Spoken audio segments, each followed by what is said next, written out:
সুন্দর চুনো মাছ কীভাবে তৈরি করতে হয় আজ সেটাই শেখাবে আমার মা।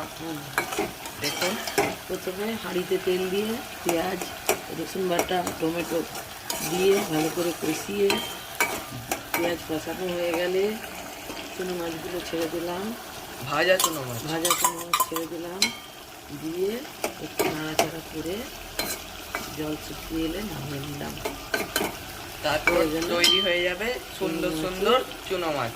হ্যাঁ, এদিকে ঝাল ঝাল চিকেন কষা, পেঁয়াজ আদা রসুন কষিয়ে চিকেন আলু ভেজে দিয়ে কষিয়ে ধনে গুঁড়ো দিয়ে মা নামিয়ে নিল ট্যাংরা মাছের ঝাল। কেমন হয়েছে কমেন্টে বলবেন নিশ্চয়ই।